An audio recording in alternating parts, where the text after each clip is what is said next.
شنگال سەرتۆپی قوربانی لە نێوان هێزە کوردیەکان و سوپای عێراق و هێزە هەرێمیەکاندا.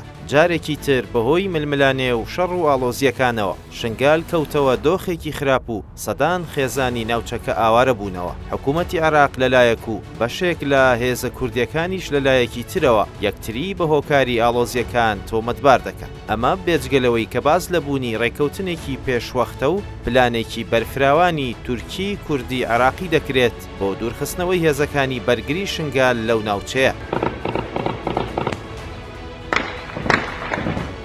ماوەی چەند ڕۆژێکە شەڕ و پێکدادانی سەربازی لە نێوان هێزەکانی بەرگری شنگال و سوپای عێراقدا دروست بووە و کوژرا و برینداریشی لێکەوتوەتەوە. هەر بەهۆی ئاڵۆزیەکانەوە سەدان خێزانی دانیشتووی ناوچەکە ئاوارە بوونەتەوە و ڕوویان لە شارەکانی تری هەرێمی کوردستان کردووە. سوپای عێراق هێزێکی زۆری بردووەتە ناوچەکە و دەیەوێت کۆنتڕۆڵی بکات. لە بەرامبەریشدا هێزەکانی بەرگری شنگال یەپەشە بەرگری دەکەن و نایانەوێت ناوچەکە ڕادستی هیچ هێزێکی تر بکەن و دەڵێن خۆیان خەڵکی ناوچەکەن و بەرگریشی لێ دەکەن. بەشێک لە چاودێرانی سیاسی پێشتر هۆشداریان لەبارەی پلانێکی بەرفراوانی نێوان تورکیا و سوپای عێراق و بەشێک لە هێزە کوردیەکانی هەرێمدا بوو بۆ دوورخستنەوەی ئەو هێزانەی ناو شنگال و دەوروبەری و ڕادەستکردنی ناوچەکە بە سوپای عێراق. ئەوەشیان لە چوارچێوەی ڕێکەوتنی نێوان عێراق و هەرێمی کوردستاندا جێکردبووە. ئەوەش بە بیانووی نزیکی ئەو هێزانەی شنگال لە پەکەکە. پەکەکەش چەندین جار ئەوەی ڕەت کردووەتەوە و دەڵێت ئەوەی لە شنگالە هێزی خەڵکی ناوچەکەیە بۆ پاراستنی خۆیان لە پەلامار و مەترسیەکانی داعش.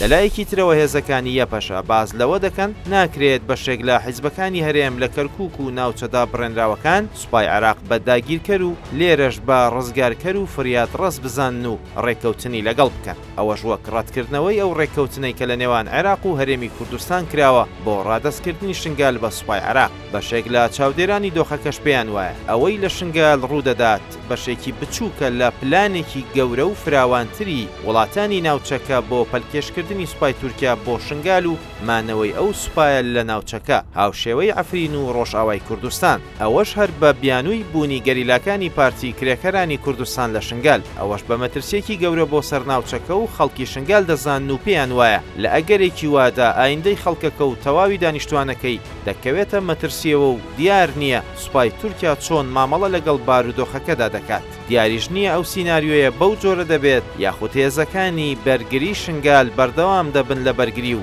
هێرشەکان ڕادەگرن و هەرسێ لایەنی نەیاری خۆیان ناچار بە ڕێککەوتن یاخود پاشەکشە دەکەن. هاوکات گومانێکی گەورە لەسەر مامەڵەی موستەفا کازمی سەرۆک وەزیرانی عێراق دروست بووە بەوەی کە لە سەرەتای هاتنە سەرکاریدا چاوەڕێی ئەوەی لێ دەکرا جیاواز لە سەرۆک وەزیرانەکانی پێش خۆی مامەڵە لەگەڵ هاتنە ناوەوەی سوپای وڵاتانی تردا بۆ ناو خاکی عێراق بکات. بەڵام لە ئێستادا نەک بێدەنگ بووە لە ئۆپراسیۆنەکانی تورکیا لە هەرێم بەڵکو وەکو بەشێک لە پلان و ئەجێنداکانی سوپای تورکیا لە هەرێمی کوردستان و عێراق تەماشا دەکرێت. ئەوەش بەهۆی ئەو بێدەنگی کە لەم دۆخەدا هەڵی بژاردووە و هیچ هەڵوێستێکی کردداری لێ نابینرێت.